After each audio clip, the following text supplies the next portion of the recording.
Hi, everyone. Welcome back to the Israel Connection. I'm Esti Zanati, and I have two very special guests today from Israel. I have Michal Trachtenberg and Rotem. And this conversation is going to be a little bit different than the usual. We're going to talk about the point of view of Gen Z Israelis about the current situation. And Michal is a new Ola Chadasha from 2 weeks before October 7th happened. And Rotem is an Israeli living in Israel and has friends that perished during October 7th. So we'll talk about their point of view and how it's been in Israel. So girls, thank you for joining me today. Thank you for having us. Yes. I'm excited. So Michal, let's start with you because I think your story is very interesting. So you moved to Israel from the US, right? Yes. So you got there 2 weeks before October 7th? Yeah. So my husband wanted to do a master's degree PhD in computer science and applied in the US and applied in Israel and ultimately decided on Israel. And so we made Aliyah what we thought would be about 3 or 4 weeks before the semester started. I'd have time to get a job. We'd both have time to settle into our apartment, buy things that we needed. We had gotten married about 2 months before. So kind of settle in. And then 2 weeks later, October 7th happened. So what was that experience like for you? Like coming into Israel for those 2 weeks and then all of a sudden everything changed? It was weird. I mean, my dad's Israeli. I grew up knowing I was Israeli, coming to visit sometimes. Like it wasn't total culture shock, but it was definitely different. I was upset to have left my friends and go to a new place. I didn't have any friends here. So it was definitely an adjustment. And then the morning of October 7th, we usually go to the Beit Knesset together. And I was on my way actually, and my skirt was see-through and my husband pointed it out and I said, fuck this, and went home. Can I swear? Okay. Anyway, I said, screw this, I'm going home. I was like, because didn't know anyone. It's not fun to celebrate a holiday when you don't know anyone and you have no friends. Right. So I went home and I went to sleep on the couch and my husband came home and he was like, so this is really weird. I think there's a war. We were in Haifa, so we were far away from where everything really happened. We didn't get any sirens or anything like that. So it was definitely weird to then go on our phone and see all of our friends and family from the US on their phones texting us saying hey, are you okay? And I had no idea what had happened. And then adjusting to life like that because the semester didn't start. There weren't people on campus. It was a very weird experience. Did that change your general look on Israel or living there during that time? A little bit. So actually October 5th, I booked an LL ticket to my best friend's wedding, which was on October 27th. So literally 20 days later, I went back to the US. And things there were very different than here. Here, it was everyone was in survival mode, but they knew what they were doing. And in the US, it was very much scrambling to fight the anti-Semitism that was rising and all of this stuff. And it made me realize I'm really glad to live here, even though I didn't know what living here meant yet. I'd only been here about a month. And then I couldn't see myself not living here, even though my Hebrew is questionable. And I didn't have a job at that time, but it was clear I had to stay. It was just the right thing to do. What did your family think about it? I think my dad, like I said, is Israeli, so his family was thrilled I came, and I'm still living here. I think the rest of my family found it hard, but then again, the US is so vast that we're only ever seeing all of each other twice a year anyway. So everyone, if I moved to California, I'd see them just as often. I'm from the East Coast, so it's, I think it's hard for them, but they also understand that they're all Jewish and Zionist, and I think they all realize this is just where I live. Yeah. And what about you? What was your October 7th like? So actually, I was supposed to be at the party at the Nova Festival.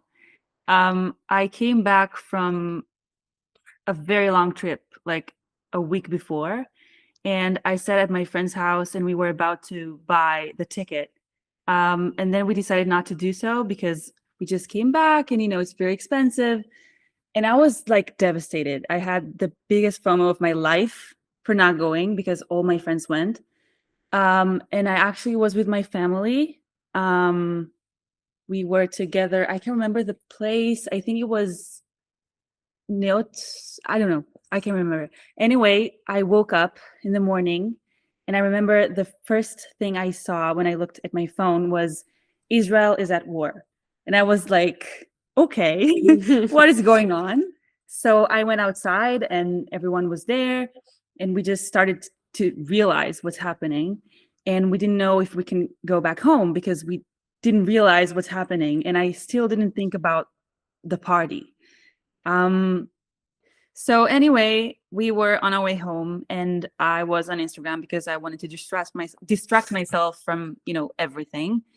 And then I saw all the stories about, people looking for this person and he went missing and whatever. And if you have any information, just text this one, all the things like that. And then I realized like I have so many friends that are in the party and I didn't know what happened to them. So I started like messaging everyone I know, like if they're okay. Some answered me right away, some didn't. And I just panicked real hard. It was really scary. And I remember, I think it was a few hours after, a few people did like a search group or whatever, and you could leave like information about people you're looking for. So I just put everyone I know just to know like where they're from, where are they and stuff. And I just waited. And the days passed and some people answered me back, some didn't. And then I figured some of them are missing and then found out that they died. It's gonna be hard to say that, but like my closest friends are okay. But still, like I think 8 people I know are not with us anymore. And it's crazy because I was supposed to be there too. And I always think about like what would happen if I was there. Like, would I survive? Would I be able to help the people that are not here anymore? Like, I don't know. That's just it's crazy. So yeah, that's very complicated and it's really sad. I'm just really glad I'm here and my close friends are here. But that's messed up. Yeah, for sure.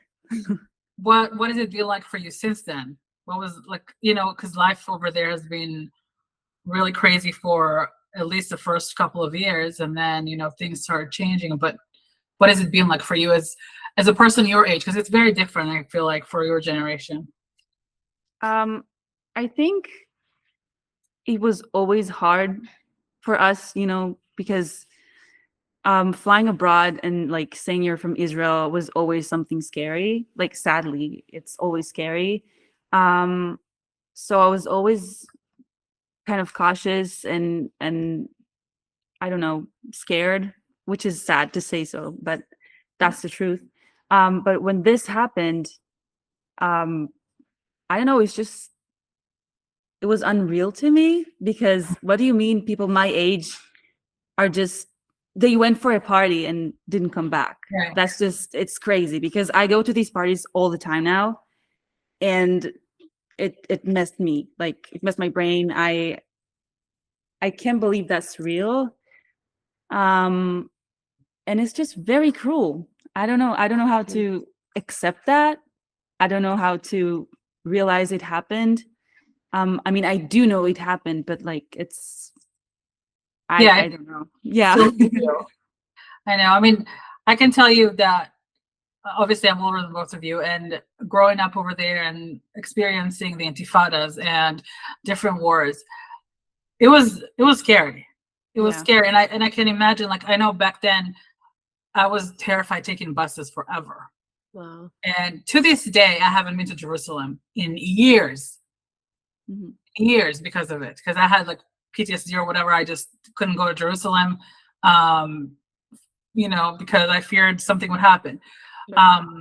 But I feel like for you guys now, I mean, you say you go to the parties all the time. What did it feel like going to a party for the first time afterwards? I actually remember that I looked at the time and I saw, I think it was 6:32, whatever, very close to the hour that it whole like happened. And the sunrise happened and I looked at it and I was like, damn, so this is when everything happened. Like this is when people started running for their lives. And that was crazy. I'm really glad that I was with my friends because it was hard. I think we all felt that. We didn't talk about this, but I think we all felt that inside. But I still go because I don't want to let them break me or any one of us, because it's really fun and we love to party. It's really fun and important, and I won't miss it for the world, like never.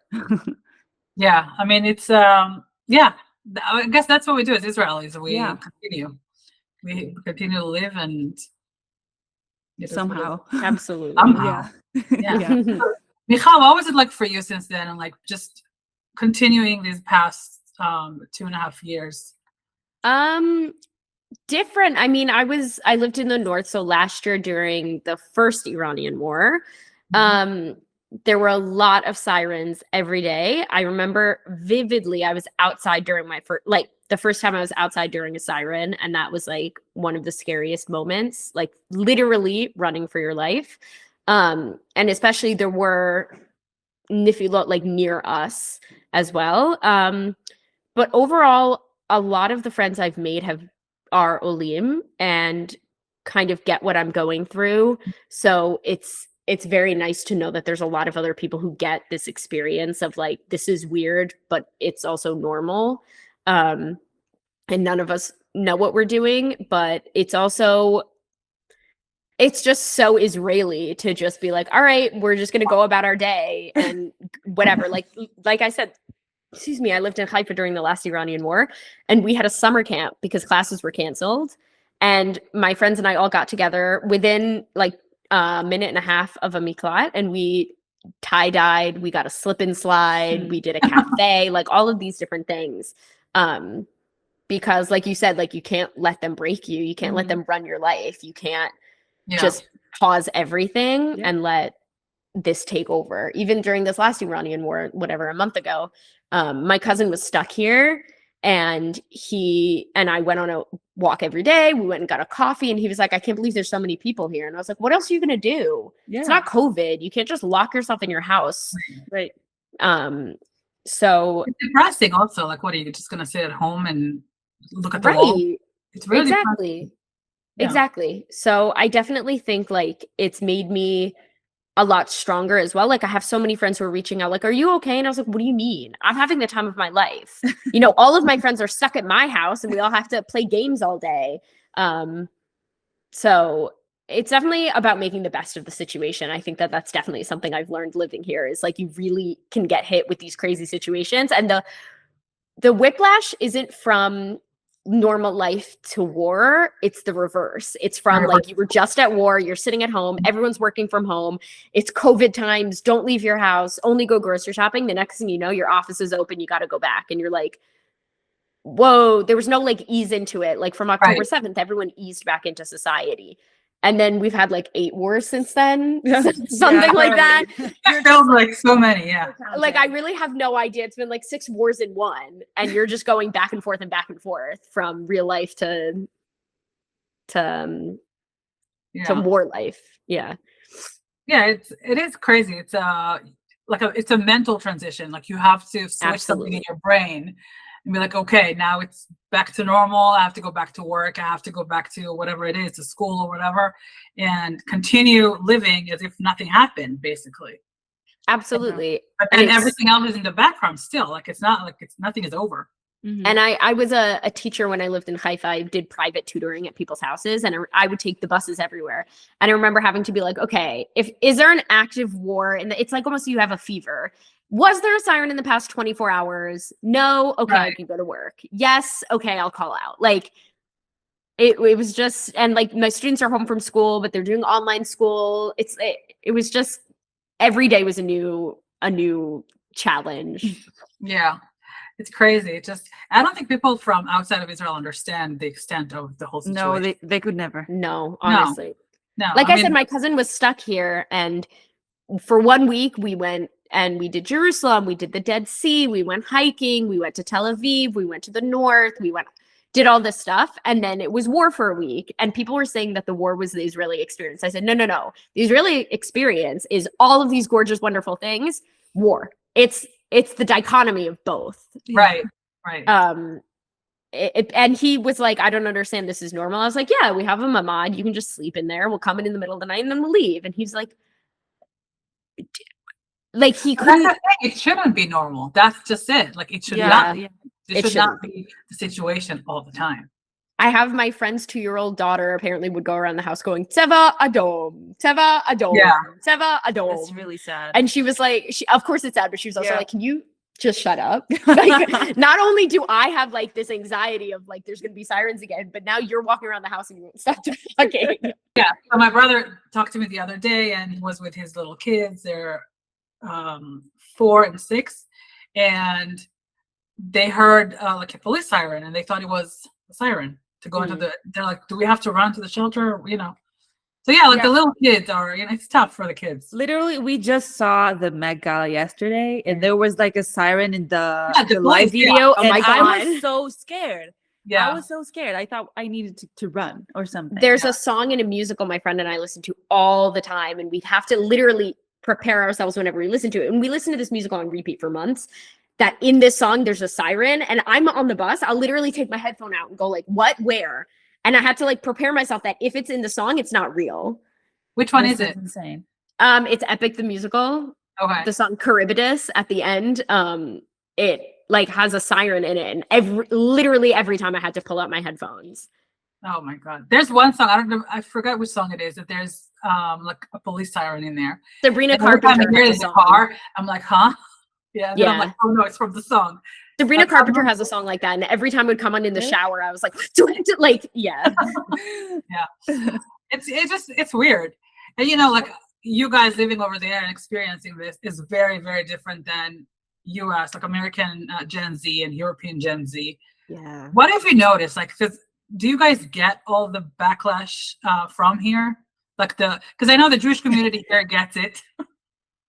And, you know, do you feel it that way over there? Or is it something that, you know, you have to go on social media and dig for it? Or I don't know. Oh, interesting. I have some friends actually in the States, our age kind of, who definitely feel complicated feelings for Israel. I don't know that they would never live here, but I don't know that they'd never visit.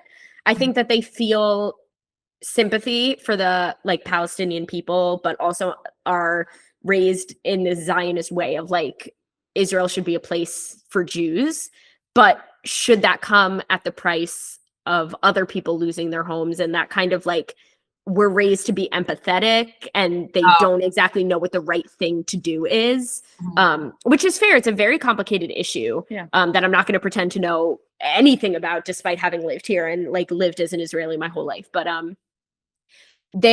it's open conversation between us, and it's never hateful, and it's always educational, and always like, I might not agree with you, but we are on the same page about basic human rights and things like that. And a lot of what I see on social media is the opposite. A lot of what I see on social media is not open to conversation. I was actually speaking about this earlier. I had a friend literally without warning, my best friend completely ghost me and decide that she didn't want to be friends and not open a conversation, not start a dialogue, which we did have friends do, ask us like we had some friends online say to both of us, like, how do you feel about X, Y, and Z? Because as long as we can agree on these basic things, we don't mind being like, we can totally be friends. Right. And this friend of mine decided not to open that dialogue and to just break off the friendship. But social media is a different animal. Yeah. That's a whole different ball game. Oh yeah. Yeah. We would know. Yeah. So I mean, I know of some experiences recently. So do you want to talk about it? Because I feel like that's something that people. Sure. I think people of different generations don't get that because they're not on social media as, you know, your generation or, you know. Social media isn't as social almost. Mm-hmm. We met on social media. I mean, we all met on social media. Yeah. Exactly. So yeah, I mean, it is a very different experience than I mean, you know what? We always have to like remind ourselves that social media is not real life in a way. Yeah. Yes, there are people behind everything, like actual people, but at the end of the day, everybody is living in their own little bubble, Yeah. and they don't really know what's happening on the other side. They don't. Not at all. Yeah. And a lot of them, like we said, don't want to open up that conversation and Right. don't want to actually discuss. They want to make assumptions. And someone put it really well and said that I'm going to try and find her exact words while you can explain what happened. But I think it really just exactly nailed what people online are doing. Yeah. Rotem, do you want to talk about what happened? Wow. Okay. So I used to have an account on Threads because I really love this show, Heated Rivalry, and I heard that there's this really big group of fans on there. So I opened an account like every other fan of the show, and it was really nice. I actually had quite a lot of followers. It was really, really nice. And then I had Israel in my bio because I am from here. Why should I be scared to say that? And I remember one time, like 2 months ago, that I woke up to like 5 comments saying that I'm from Israel and I'm disgusting and I'm ugly and blah, blah, blah, whatever. So I deleted that from my bio because I didn't want to cause some drama because I hate drama. But apparently they just look for it everywhere. So, I just stepped back and continued focusing on the show because that's what I came here to do. And then I think it's almost like a month ago. Yeah. One of the actors liked a very problematic post. Free Yeah. Iran, free Palestine, Yeah. free pizza, like just yeah, something like that. Yeah. free Sudan, like just free. Everything is free. Buy one, get everything one is free. So I was very pissed at that post, but I ignored it for my own sake. But Threads thought like they didn't let it go. They just started like posting about this constantly, thousands of posts, and one of my mutuals actually posted a very brutal post about like, if you're from Israel, unfollow me now, and like Palestinian people are should be in Israel, whatever. I can't remember that, but it was very brutal. I'm not gonna say what she said here because it's like a lot. There were a lot of comments. Yeah. So I obviously unfollowed her because okay. You don't need that toxicity. Yeah. Well, although before I continue, for the sake of our older listeners who don't know what Threads is, Threads is an app that is basically a social media app that is basically like Twitter, but it attaches to Instagram. Yeah. So Yeah. it's a little bit, it was supposedly supposed to be a little less problematic than Twitter, but it became the same thing basically. Unfortunately, yeah. So I unfollowed her and I messaged some of my friends who liked her post and asked like, what is going on? Like, what are you doing? And some of them wanted to have a conversation about that. And English is not my first language, and I don't really know a lot about the topic, so I didn't want to open there. Like, I think that's fair. And they took it as a sign that I'm like a proud Zionist. That's the word that You they are, love. but that's the thing. You are a proud Zionist. But that's it's a Zionist dirty is. word. Yeah, it's a dirty yeah. word that neither one of us, by the way, ever said that we were Zionist. Yeah, we said we were never. Israeli. Yeah. And people applied Zionist to us. I think that in the way that they're thinking, that's the same as saying every American is like a Trump supporter. That's not doing your research. Now, do I agree that that's the same? No, but they don't know what the definition of Zionism is. No, They don't care to learn. Yeah. Right. Yeah, so they just thought, okay, so you hate, like, you want to kill all Palestinian people and you kill children or whatever, and like we hate you from now Actually, on. in order to become an Israeli citizen, you have to murder Palestinians. Yeah, right. It's like it's ridiculous. Yeah, so I had to unfollow some people. That was really sad, but like I said, oh well, it would end with that, right? Right. no. And then there was this really, really big account. She has like over 10,000 followers, which is Yeah. a lot. And she used to follow me. So I messaged her like saying, "Hey, no hate at all. I just want to I want to know why you unfollowed me. I love your account and like that's it." All love, yeah. Yeah.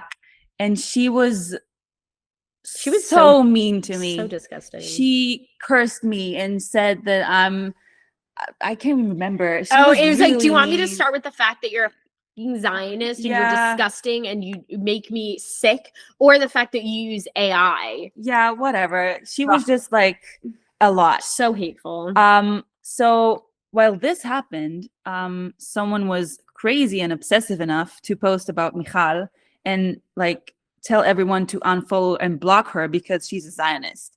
So I posted my own post saying like, let's be nice to each other. We can like have a nice conversation. Let's stop bullying people. Yeah. But she didn't actually mention Israel. Yeah, right. And then Right. she posted a post about like, I'm from Israel. We can talk about this. Let's be nice to each other. So I reposted it because I am from Israel and I want to like be nice to one another and like chill. And then some people saw that, and the one with a big account saw that too. So she just wrote my name and told everyone to unfollow me and block me. And she has a lot of power. Like 10,000 followers is a lot. More, yeah. So a lot of people started commenting to me and to Michal and to our other friend, like saying awful things out of contact. Like then they were saying, oh, she was posting that Rotem was posting about bullying, and I supported her because we shouldn't bully each other. But we're not bullying people; we're just bullying Zionists. Yeah, and they said that so it's fine. I told everyone that I'm a Zionist and stuff, only because I didn't want to talk about the topic, because I can, but apparently I can't. So it was like a lot, so I just deleted the account. Like, this was all in one day as well. Yeah. In I a didn't. few hours, even not even a whole day. Yeah. It was a few hours. It was like Yeah. really and it quick, got like- so bad to the extent that Rotem's name was trending on the app. Yes. which was- Yeah. So when I deleted the app, I went to Michal's house and we were just together because I was furious about the situation, because this was my safe space and I had so much fun there and they ruined it for me. So one of my friends said me like, girl, you're trending. Like, and I was, okay, what do you mean? So apparently Threads does this AI thing when he just says, he talks about the trends. Yeah, it's like trending now Yeah. in relation to like what you like. Right. So apparently I had over 10,000 posts about me. And that is crazy. Block her, Yeah. unfollow her, very unlike her, she's Zionist. disgusting. So I was shocked and I laughed because hell, I'm famous. She's famous now, guys. But yeah, that's really, really sad because all these people, like, I know that the media can be very tricky. I know that. But without knowing the whole story, you cannot say anything. Yeah. Like, keep it to yourself. They forgot. You talked about like there are people behind the screen, right? But they forgot that. Like, Yeah. I was behind the screen and Yeah. I was getting all the hate and she got all the hate and they didn't care. But we're not people, we're Zionists. Yeah. They literally wrote, we're not bullying people, we're bullying Zionists. And I wrote, the last thing I wrote before I deleted it was, I don't understand what bullying Israelis is going to do for Palestine, but enjoy. And I deleted it because genuinely, I don't understand how that's a productive thing you can do. If you want to support No, Palestine, it is. there are Yeah. plenty of other ways to do it. If you really want to make a difference and you want to do something positive, bullying people online is not one of them. And someone commented and said, we're not bullying Israelis, we're bullying Zionists. And then with an article that made no sense. Yeah. The thing is, neither one of us ever said we were Zionist. Whether or not we are is a separate conversation. Yeah. We only said we were Israeli. No one asked if we were Zionist. And we were always just- nice. They don't care. It's not. They don't. They They don't. don't They care. don't. Nope. It's like, איך אומרים שול? I don't know how to say that. Shol. Sure. Show. Show. What? Show like chaya, Ken. bull. It's like Bull. they're the bull, and they see like the red, The red, yeah. Yeah. in front of Mhm. them. They just don't see anything. They don't care. They don't know it, but that's the thing. They don't know anything. They learn those code words Yeah. on social media, on their TikTok. Yeah, influence. because it sounds nice to say like free Palestine. It sounds Genocide really is a big cool, word. but Yeah. they don't understand what it means. No, they There don't. was the line this person used was they want to act toxic and portray it as activism. That's what it is. They want to pretend that they're being activists when I can guarantee you they've never done one thing in their No. life that actually supports Palestine in whatever Yeah. way. They Yeah. can't point it out in a map. They aren't actually doing anything productive toward this goal that they have. They just want to complain and pretend that they're being activists and that people are coming for them. Yeah, and I think it's okay to have an opinion, and it's okay to Of course. support Palestinian people, but to be mean to other people just because they're different from you, Yeah. than you. That's also That's- such a different thing. We were discussing it that night, was like, we were posting things that were like, hey, let's just calm down. Let's just talk about the show. That's all we're on this app for anyway. Right. All love, XOXO, Rotem and Michal. And everyone was like, you should die, you disgusting Israeli Yeah. Zionist scum. And we were like, are you not looking in a mirror? Are you not seeing what you're saying? Yeah, it's really sad. And it's just insane. And this is what happened. I had sent this to my best friend at the time and said, dude, Threads is so toxic. And then now I find out that she actually had wanted nothing to do with me because of Threads, because of what I had posted about being Israeli. Yeah, that's crazy. But I mean, and unfortunately we see that most of it comes from the Gen Z of Yeah. America and Europe. Mhm. Why do you think there's a huge difference between Gen Z in the US versus Gen Z in Israel? Why do you think that? Military, for sure. That's a like good the point. military, I'm a different person. Like it's just crazy. No matter what you do in the army, it will just change you for the better. That's what I think. Mhm. And they just go straight from like high school to college and whatever.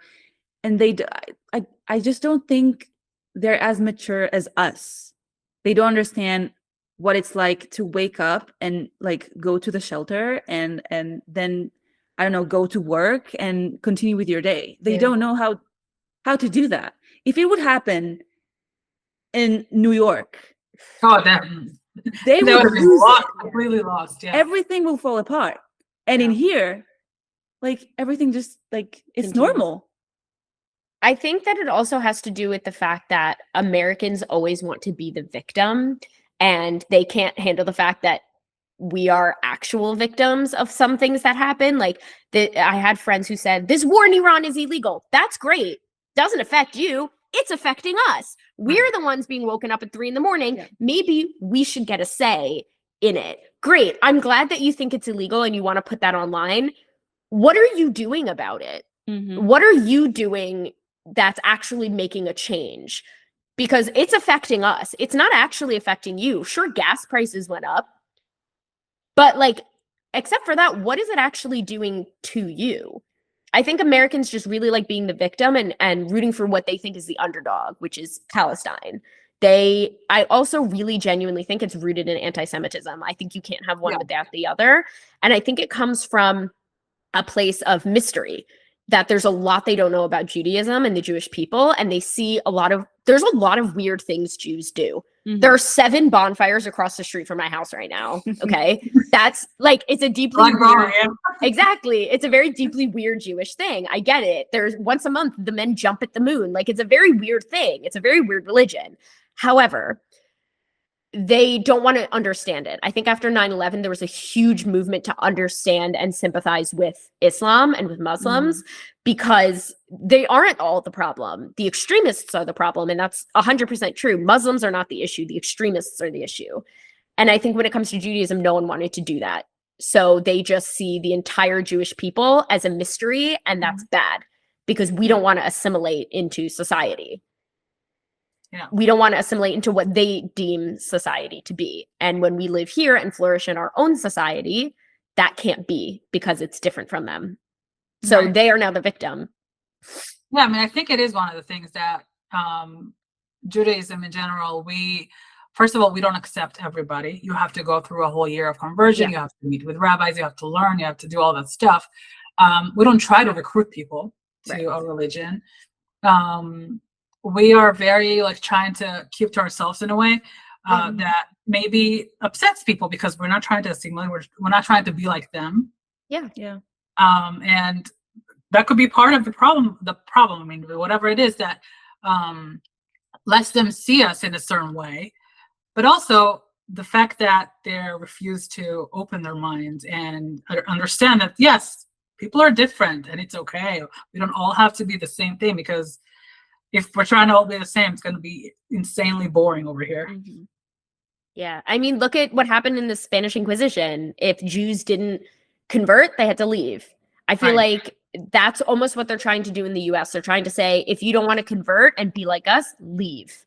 And that's happening everywhere. The issue is, now that we have somewhere to go, they're saying, great, you can't go there either.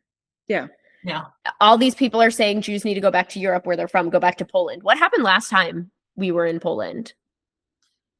Also, the majority of us are not from Poland or Europe. 100%. My father is Sephardi. Like, my family's from Morocco. So that's what I'm saying. Like, first of all, not only is it literally a racist and incorrect thing to say, but it's also fine, great, we'll go back there. What happened last time? Right. But also, if we try to go back there, they're going to tell us, no, go back to where you came from. Yeah, right. Which is where my family originated. Part of my family originated in Spain. We couldn't go back there. My family comes from Turkey. We can't go back there. Yeah.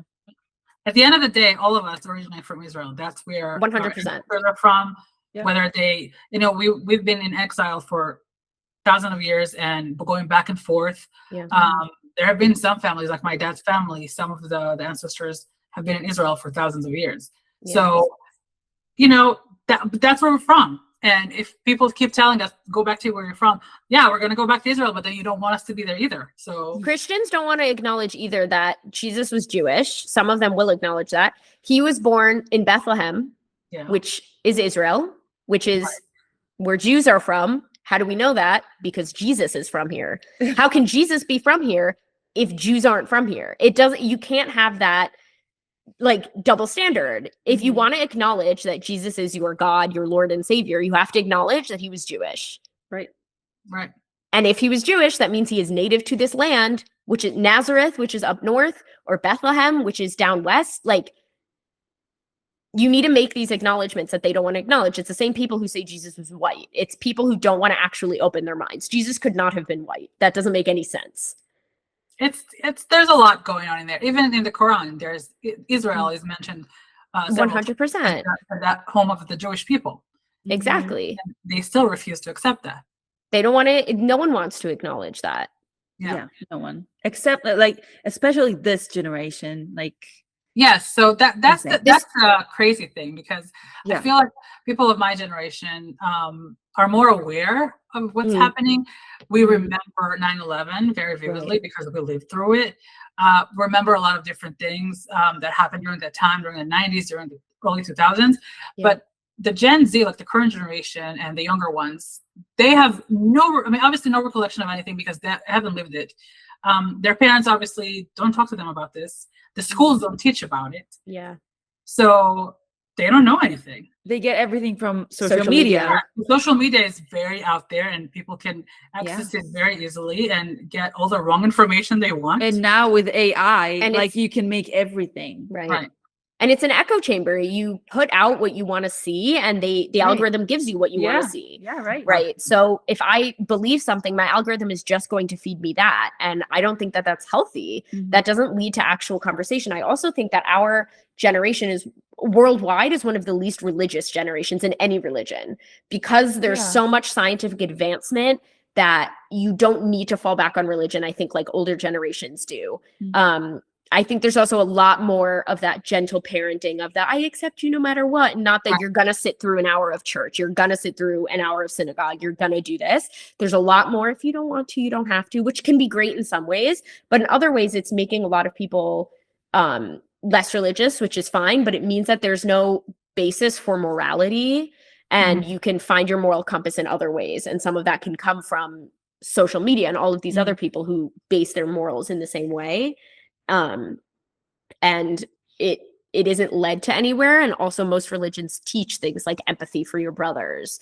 I was very close with a very religious Christian family when I was in high school. They adored me. I have nothing but good things to say to them. And they believe genuinely that the Jews are God's chosen people. As religious Christians, they had no interest in converting, but they said that the Jews are God's chosen people. They are naive to, the blessings of Jesus or whatever, but they understood that.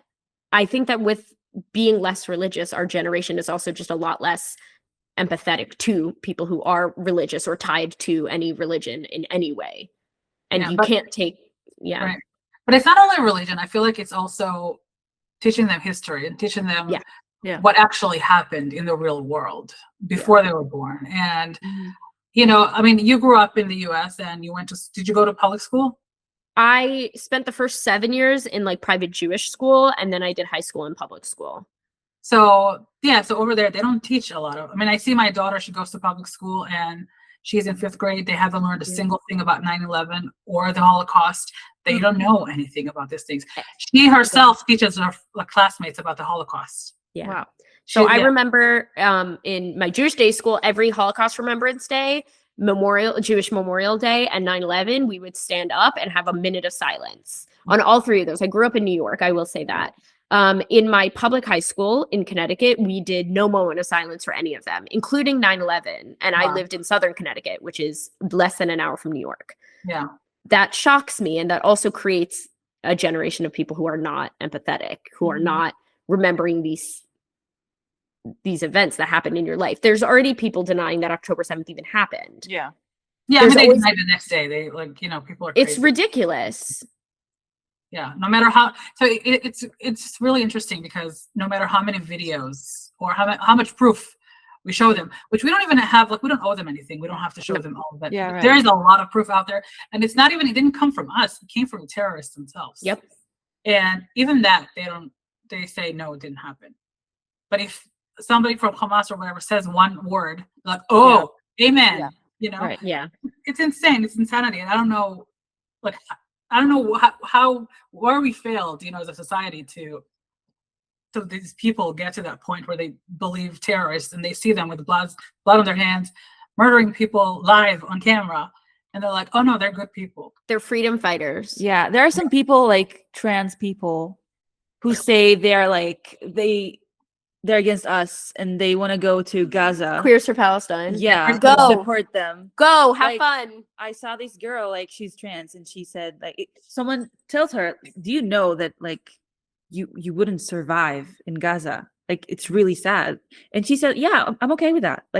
I will go there anyway. Yeah. And it's just insane. I just don't understand. There's no logic behind it. I saw someone similar. I don't remember exactly what it was. They were definitely part of the LGBTQ umbrella, and they were saying something pro-Palestine. Someone said you wouldn't be allowed there, and they said that's okay. People are allowed to have different thought processes, or people are allowed to think differently. Then why are you fighting what's going on in the U.S.? Why are you mad at us?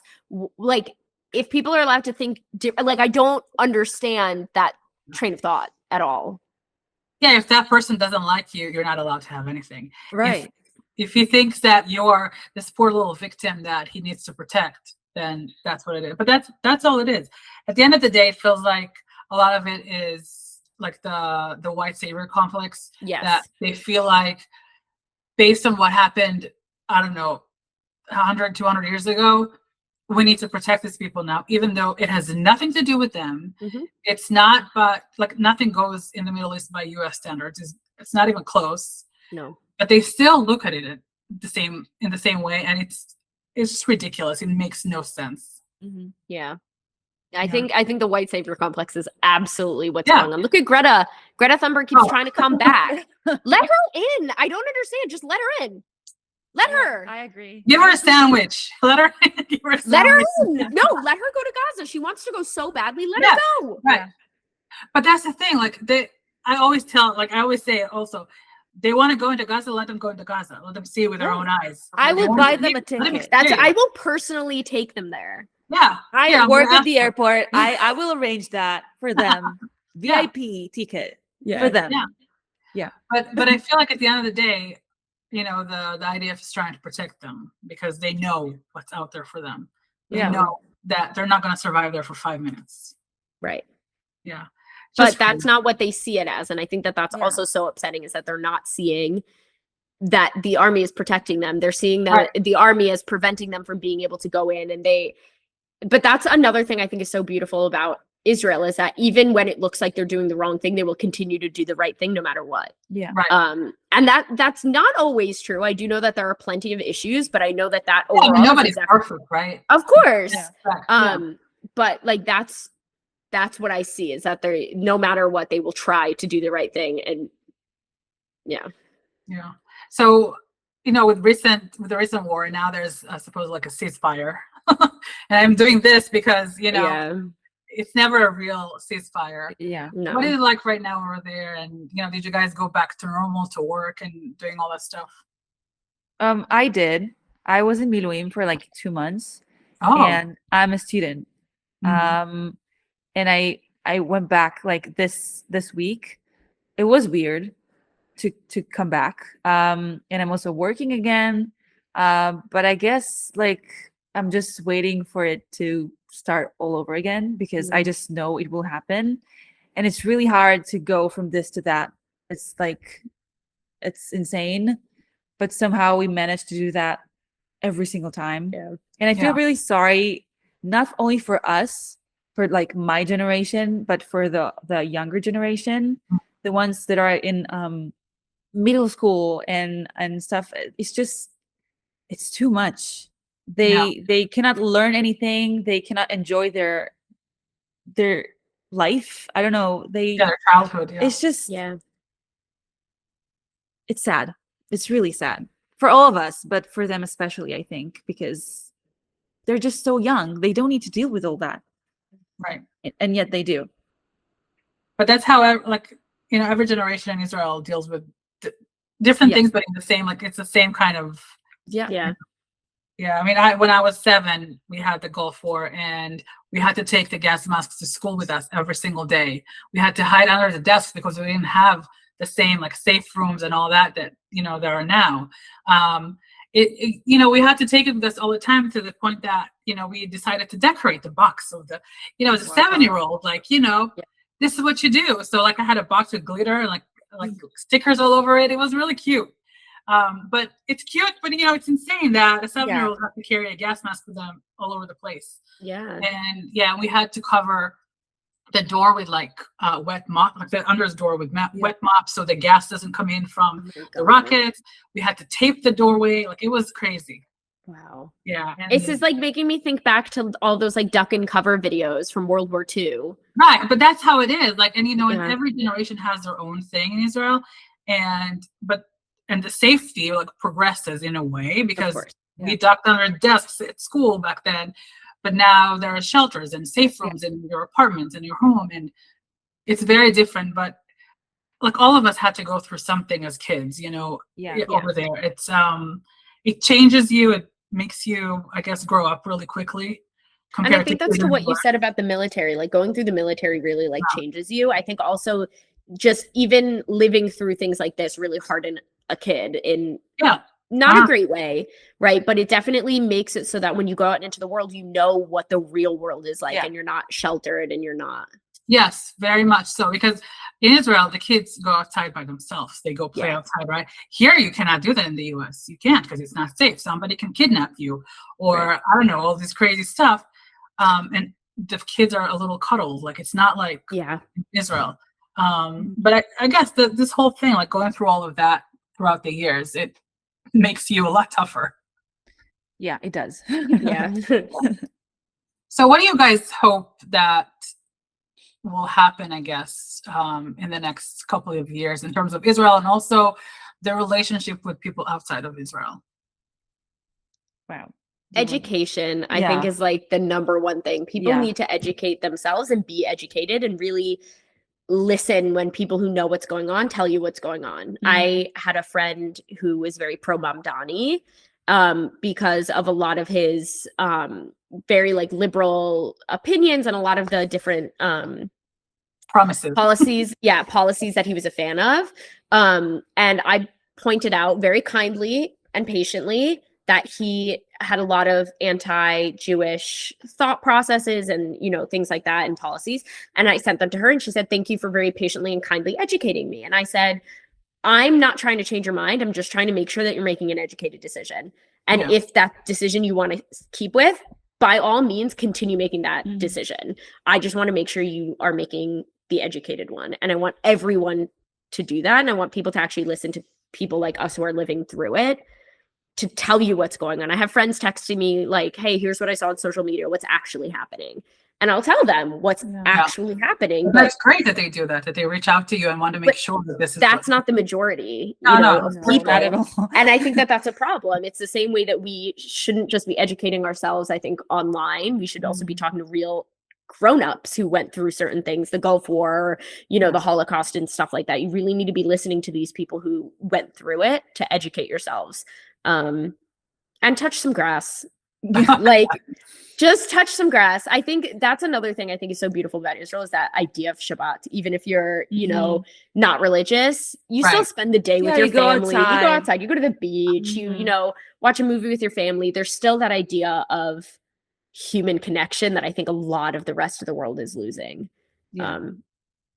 So I want people in our generation to really just start educating themselves and listening. Amen. Yeah. I couldn't agree more. Yeah. What she said. Yeah. Yeah. Yeah, basically. Basically. Yeah, I mean, what do you think, what do you think should be like something that should be implemented on social media, for example, in your opinion, as a user of social media, what do you think should be implemented to make things better? Maybe. Question. You know what? Actually, I hate myself for doing this. I'm going to give props to Twitter. Okay. On this one, the fact checking. Let someone fact check it. Oh, that's good. Let someone on Instagram tell you what's actually happening on something and just say like, hey, by the way, on YouTube, they'll do this. If you're watching YouTube Shorts, it'll say this is a board certified physician. So if someone's giving you like medical advice, it'll say this is a board certified physician. So this person is actually like a certified doctor. Wow. Instead of just some. They started on Instagram also doing this. So they started doing this on Instagram as well. And I think that they need to start doing this fact checking on Instagram. Yeah, immediately. As well. And really be better about taking down fake posts and fake news and things like that, because there's a lot of that going around. Yeah. And I hate to use that term fake news, right? But there is a lot of things going around that are not happening.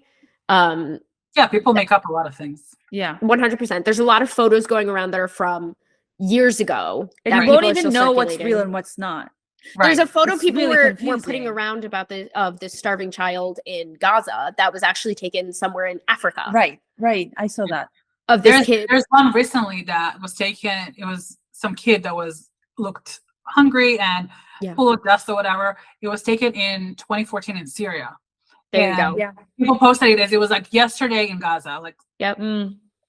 Yeah, they do that a lot, unfortunately, and people believe that. Yeah. Also, I think that a lot of celebrities need to like learn a lot more before posting things. And like there are some people, there are some celebrities who will be against us, and that's okay because that's life. But like Gigi Hadid and all the people like around her, I think they don't educate themselves enough because they have a lot of power, lot of power, and a lot of people just go after whatever their celebrity says, like and like it's so wrong, and it's sad. I just wish they would also educate themselves more. Yeah, they have a lot of power with social media. It's just crazy. That's the problem. A lot of them also have more followers than there are Jews in the world. Yeah, right. It's insane to think about. Yeah. That's how small we are, like as a nation. Like we're not just Jewish people. We're a very small group compared to everybody else. And people don't understand that. People also, like, I grew up so sheltered. I remembered like making my first non-Jewish friend. Like that's how sheltered I grew up. But I think a lot of young Jews went through that, at least again in my generation. I think in these generations in the US, it's getting less and less because people are getting less religious. So staying tied to a community is a lot less important. So people are more integrated, which is a great thing. I have lots of non-Jewish friends now. But I think it's important that all people remember that like there are people outside of your bubble. And that, like, I think that's also part of the issue, is that Jews are often in their own bubble, but part of that is also a protective thing. We'll stand with our own. Yeah. You know, I have lots of friends who aren't religious, but other Jews will help them out just because they're Jewish, just because there's that feeling of kinship. Because you feel like these people wouldn't judge you, and Right. they wouldn't, you know, they would accept you as you are in a way, because we both know the same thing. Like, just a little story, like I went to the vet earlier, and I told them that I was hopefully going to Israel, and I need to take the cat with me. That's why I took her there, to do some tests. And so after they did the tests, one of the nurses, she decided she was going to bring the cat back to me, and she's like, I wanted to make sure that I bring it to you, because I'm going to Israel in the summer, going through birthright, and I'm so excited about it. So that's why I made it a point to come to you myself and bring you the cat back. Wow. So I was like, oh my God, thank you for doing that. Yeah. Because he felt like, you know, she gets it. She understands, you know. Yeah, so and a lot of people don't, so it's nice. Yeah. It was nice it doesn't happen often, but it was nice to have that kind of interaction. Because when I told them, because they're like, where are you going? I said, Israel. I was I didn't want to tell them, because I didn't want to get And it sucks because you should tell them. Yeah, Right. exactly. I mean, yeah, but I just, you know, I didn't want him to start doing things, or I don't know, but Right. Yeah, right. they were fine. Then when she came in, I was like, okay, it's good. I had a similar experience when I went to the Apple store in the US. I said, I have an international SIM. They said, from where? I said, and then, like, you know, a single bead of sweat is dripping down my face. I was like, does that matter? And they're like, well, certain SIMs, whatever. So I said Israel. And thank God everyone that I was with, like, ended up being really fun and nice and whatever. But I remember being, like, so freaked out. Yeah. Like, telling people. Right. I mean, because, you know, at the end of the day, I do this podcast. I work at a Jewish place. You know, I'm all Israel. My personal accounts are all about Israel. Everything is, but going and saying this to people in front of their face and trying to, like, think about, should I not? But I have to tell them, because they have to know the regulations over there. And, you know, so, but it was nice to not have a judgy face in front of me, and to have this person, you know, That's so saying, sweet. oh, I'm here, I support you, I'm good. Yeah. That's That was nice. Yeah. So what is your last message to the world, to everybody out there, the haters, the whatever, all these people? To Bucky. For her, to Stay everybody else around her. respectful, freaks. Stay respectful, freaks. Just be Yeah, nice be to each other, and just remember that there is an actual person behind the screen, and people have feelings, and just be nice to each other. Have fun. Like, don't talk about all the political stuff. Leave that to the older people. Don't do that. Like, just have fun, and I don't know, live your life. Yeah. Yeah. Be respectful, treat other people with kindness. Yeah. Be like, lead with your, you know, kind foot forward, I guess. Very much like, treat your neighbor the way you want to be treated, and, like, Exactly. genuinely it will come back to you.